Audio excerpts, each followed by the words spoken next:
Welcome to point decoded. నిజంగానే ధర్మం కోసం పార్టీ మార్పు కోసం అనే విధంగా ఏమైనా విజయసాయిరెడ్డి వ్యవహరిస్తున్నారన్న ఒక క్వశ్చన్ కూడా మనకు వినిపిస్తుంది. విజయసాయిరెడ్డి అంటే పెద్దగా పరిచయం అక్కర్లేని పేరు. వైఎస్ఆర్సీపీలో నెంబర్ 2 గాను, అలాగే వైఎస్ఆర్సీపీకి సంబంధించిన నేషనల్ పాలిటిక్స్ని హ్యాండిల్ చేసిన ఒక లీడర్ గాను ప్రతి ఒక్కరికి సుపరిచితులే. అదే సందర్భంలో ఏదైతే జగన్మోహన్ రెడ్డికి సంబంధించి ఆదాయానికి మించి ఉన్న ఆస్తుల కేసుల్లో అన్ని కేసుల్లోనూ ఆయన ఏటుగా ఉండడంతో కూడా దేశవ్యాప్తంగా ఆయన మీద ప్రతి ఒక్కరు చర్చించుకుంటూ వచ్చారు.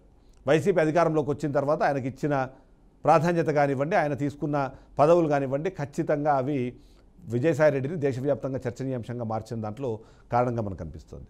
అయితే ఈ మధ్యకాలంలో ఎప్పుడైతే వైఎస్ఆర్సీపీ నుంచి బయటకు వచ్చారో ఆయన మాట్లాడిన ప్రతి మాట కూడా అయితే కాంట్రవర్సీగా లేదా సెన్సేషన్గా మారే ప్రయత్నం అయితే జరిగింది.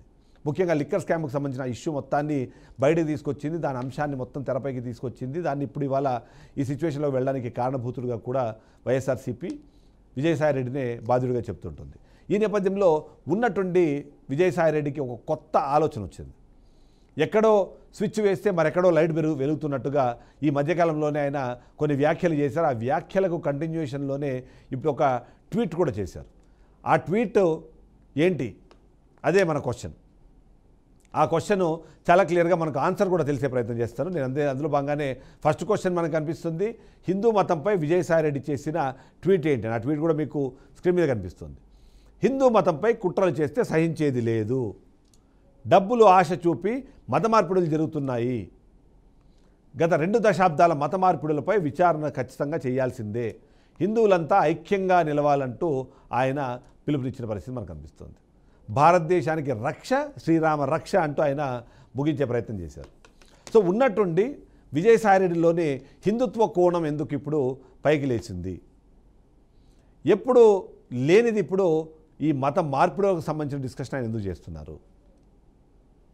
ఆయన చేసే ఈ వ్యాఖ్యలు ఏవైతే ఉన్నాయో అవి డబ్బులకు ముడిపెడుతూ మత మార్పిడులకు డబ్బులు కూడా కారణమని చెప్పే ప్రయత్నం ఎందుకు చేస్తున్నారు?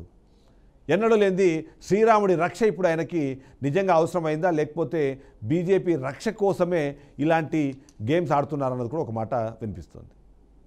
దీనికోసం ప్రభుత్వాన్ని కూడా ఆయన అడుగుతున్నారు. వీటిపైన ఒక చర్యలు తీసుకోవాలి, వీటిపైన విచారణ జరపాలి, ఎవరైతే తప్పు చేశారో వాళ్ళు శిక్షించాలని. సరే, ఓకే, ఎందుకు ఇలాంటి మాటలు ఇప్పుడు ఎందుకు గుర్తొచ్చాయి? ఒకప్పుడు వైఎస్ఆర్సీపీ పార్టీలో అధికారంలో ఉన్నప్పుడు, ఆయన వైఎస్ఆర్సీపీ పార్టీలో ఉన్నప్పుడు ఈ మత మార్పిడుల గురించి ఎందుకు మాట్లాడలేదు? ఎంతో కొంత వైఎస్ఆర్సీపీ అధికారంలోకి వచ్చిన తర్వాత ఆంధ్రప్రదేశ్ రాష్ట్రంలో మత మార్పిడులు పెరిగాయంటూ కూడా గతంలో బీజేపీ పార్టీ ఆరోపిస్తూ వచ్చింది. అంతేకాకుండా ఎన్డీఏ కూడా దాని గురించి చాలా సందర్భాల్లో మాట్లాడే ప్రయత్నం చేశారు. ఎన్డీఏ వైసీపీ మంచి రిలేషన్ మెయింటైన్ చేసినప్పుడు కూడా రాష్ట్రంలో జరిగే పరిణామాలు, ముఖ్యంగా చాలా చోట్ల చర్చిల నిర్మాణం కానివ్వండి, లేదా భవానీ ఐలాండ్ లాంటి ప్లేసెస్లో ఏవైతే మత మార్పిడులకు అవసరమైన ఏర్పాట్లు చేసిన నేపథ్యం కానివ్వండి, కృష్ణానదిని దానికి వేదికగా మార్చుకునే ప్రయత్నం చేశారంటూ వచ్చిన కథనాలు కానివ్వండి, అవన్నీ కూడా వైఎస్ఆర్సీపీ అధికారంలో ఉన్నప్పుడు ఈ సోకాల్డ్ విజయసాయిరెడ్డి ఎంపీగా ఉన్నప్పుడు జరిగిన కార్యక్రమాలు. అప్పుడు ఆయన మాట్లాడలేదు, ఇప్పుడే ఎందుకు మాట్లాడుతున్నారు? అదే మన సెకండ్ క్వశ్చన్కి లీడ్ ఇస్తుంది. అదేంటంటే ఇటీవలే ఆయన ఒక మాట మాట్లాడారు. అదేంటంటే అవసరమైతే పాలిటిక్స్లోకి మళ్ళీ వస్తాను అంటూ ఆయన ఒక మాట మాట్లాడే ప్రయత్నం చేశారు. సో అక్కడ వేసిన స్విచ్ లైట్ ఇక్కడ ఏమైనా కనిపిస్తోందా అన్నది ఇప్పుడు చాలామందిలో ఉన్న ప్రశ్న. రాజకీయ విరమణ చేస్తున్నాను, నేను రైతుగా నేను వ్యవసాయం చేసుకుంటాను అంటూ ఆయన మాట్లాడారు. అంతేకాకుండా ఆయన ఏదైతే రాజకీయాలకు దూరంగా ఉంటున్నా కాబట్టి దాంట్లో లాగే ప్రయత్నం చేయొద్దండి అంటూ కూడా మాట్లాడారు. కానీ అదే సందర్భంలో వైఎస్ జగన్మోహన్ రెడ్డిని ఏమీ అనకుండా ఆయన చుట్టూ ఉన్న కోటరీ అంటూ అప్పుడు కూడా రాజకీయంగానే కమెంట్స్ చేస్తూ వచ్చారు.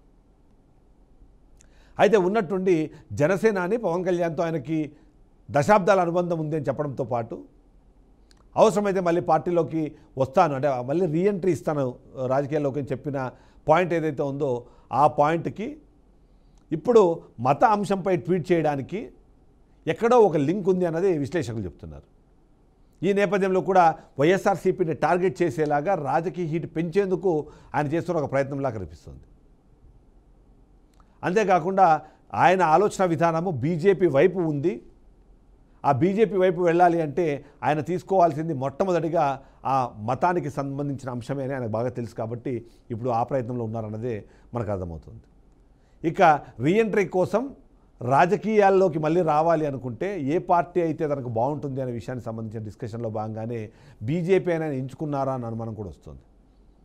బీజేపీ జనసేన కలిసి ముందుకు వెళ్తుంది అన్న మాట వినిపిస్తున్న నేపథ్యంలో కారణం ఏదైనా కూటమి అంటూ విచ్ఛిన్నమవుతే కూటమిలో బీజేపీ అలాగే జనసేన ఉంటాయి కాబట్టే జనసేనని పొగడ్డం ఇప్పుడు బీజేపీకి అనుకూలమైన ట్వీట్ వేయడం అన్నది కారణంగా మనకు చూపిస్తున్నారు.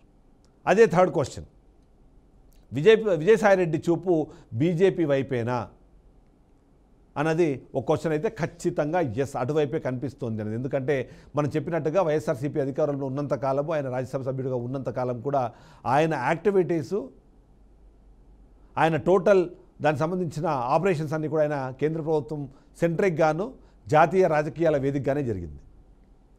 గుర్తు తెచ్చుకుంటే దేశంలో ఏ ఎంపీ బర్త్డే ఉన్నా సరే ప్రతి ఎంపీ బర్త్డే కూడా ఆయన ట్విట్టర్ వేదిక వాళ్ళకి ఆయన ఎప్పుడు విషెస్ చెప్పేవాళ్ళు. అంతేకాకుండా వాళ్ళకి ట్యాగ్ కూడా చేసేవాళ్ళు. సో జాతీయ రాజకీయాలపైన ఆయనకు ఎక్కువ ఇంట్రెస్ట్ ఉంది అన్నది. మొదటగా ప్రత్యక్ష రాజకీయాల్లో లేకుండా పరోక్ష రాజకీయాల్లో చేసినప్పుడు కూడా ఆయన రాజ్యసభకే వెళ్ళారు. ప్రత్యక్ష రాజకీయాల్లోకి రావాలనుకున్నప్పుడు కూడా ఆయన ఎంపీగానే పోటీ చేశారు. సో ఆ విధంగా చూస్తే జాతీయ రాజకీయాలపైన ఆయనకు ఆసక్తి ఎక్కువ ఉంది.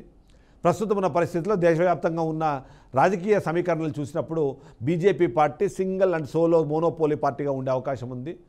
కాంగ్రెస్ పార్టీ అనుకున్నంత స్థాయిలో పుంజుకోవట్లేదు. వైసీపీలో ఉన్న, టీడీపీలో ఉన్న, జనసేనలో ఉన్న మొత్తానికి ఈ పార్టీలన్నీ కూడా గంపగుత్తగా బీజేపీకి అనుకూలంగానే వ్యవహరిస్తున్నాయన్న మాట వినిపిస్తున్న నేపథ్యంలో వీళ్ళ ఎందుకు డైరెక్ట్గా బీజేపీలోకి వెళ్ళిపోతుందన్న ఆలోచన కూడా వచ్చిందన్న అనుమానమే కలుగుతుంది. అందులో భాగంగానే హిందుత్వ అంశంపై మాట్లాడడం అన్నది ఆయన సెన్సేషన్గా మారింది. బీజేపీ నెరేటివ్కి దగ్గరగా ఉన్న భాష వాడినట్టుగా కూడా విశ్లేషకులు చెప్తున్నారు. గతంలో బీజేపీలో చేరబోతున్నారన్న ప్రచారం జరిగింది కానీ అప్పుడు ఆయన కొట్టిపారేశారు. ఆ తర్వాత పవన్ కళ్యాణ్ పైన సాఫ్ట్ స్టాండ్ తీసుకున్నారన్న అభిప్రాయం జనాల్లోకి వచ్చింది.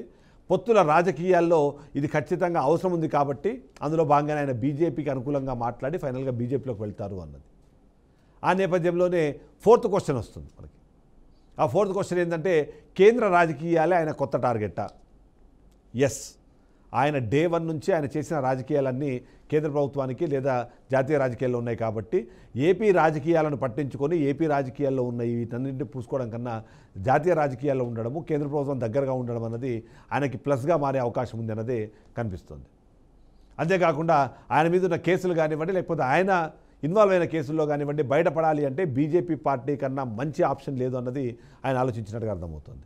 అందుకే కేంద్ర ప్రభుత్వం మీద ఫోకస్ పెట్టి ఆయన కేంద్ర ప్రభుత్వంలో అధికారంలో ఉన్న బీజేపీ ఎన్డీఏ ప్రభుత్వానికి అనుకూలంగా ఉన్న నెరేటివ్ని తీసుకెళ్లడం ద్వారా ఆయన బీజేపీ వైపు వెళ్ళి జాతీయంగా సంబంధించిన దాని అంశాల గురించి మాట్లాడే ప్రయత్నం చేస్తున్నారు.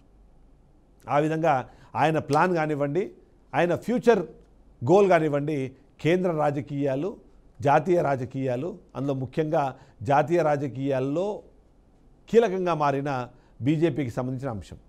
సో ఆయన అడుగులు అటువైపుగా వడివడిగా పడుతున్నాయని దానికి సంబంధించిన అంశం అయితే మనకు అర్థమైపోతుంది. ఇది గతంలో టీడీపీ పార్టీ చేసిన ఒక అంశాన్ని మనం చూస్తూ ఉంటాము. టీడీపీ పార్టీలో ఉన్న కీలకమైన నాయకులందరినీ బీజేపీలోకి పంపించింది టీడీపీ పార్టీ లేదా చంద్రబాబు నాయుడు అంటూ చెప్పే మాట చెప్తున్నారు. అదేవిధంగానే ఇవాళ వైఎస్ జగన్మోహన్ రెడ్డి కూడా ఆయనకు సంబంధించిన కీలకమైన నేతలు ఒక్కొక్కరిగా ఏమైనా బీజేపీలోకి పంపించి తద్వారా ఆయన వచ్చే ఎన్నికల్లో దాన్ని అడ్వాంటేజ్ తీసుకునే ప్రయత్నం ఏమైనా చేస్తున్నారు. బీజేపీతో వీళ్ళు దగ్గరగా పనిచేయడం ద్వారా వైసీపీ మీద వాళ్ళకి ఏమైనా అనుమానాలు ఉన్నా, అపోహలు ఉన్న వాటిని తొలగించేందుకు ఈ మార్గాన్ని ఏమైనా ఎంచుకున్నారన్న పాయింట్ కూడా మనకు కనిపిస్తుంది. సో వీటన్నిటికీ సమాధానం దొరకాలంటే కొద్ది రోజులు వెయిట్ చేయాల్సిందే. విజయసాయిరెడ్డి బీజేపీ వైపు వెళ్తున్నారన్న దానికి సంబంధించిన సంకేతాలు అయితే కనిపిస్తున్నాయి. కానీ ఇంకా ఎలక్షన్లకి 3.5 సంవత్సరాల సమయం ఉన్న నేపథ్యంలో ఫ్యూచర్ ఎలాంటి డెసిషన్ తీసుకుంటారన్న దానిపైన అయితే విశ్లేషణలు, అనుమానాలు, దానికి సంబంధించిన ఆలోచనలు అయితే కొనసాగుతూనే ఉన్నాయి.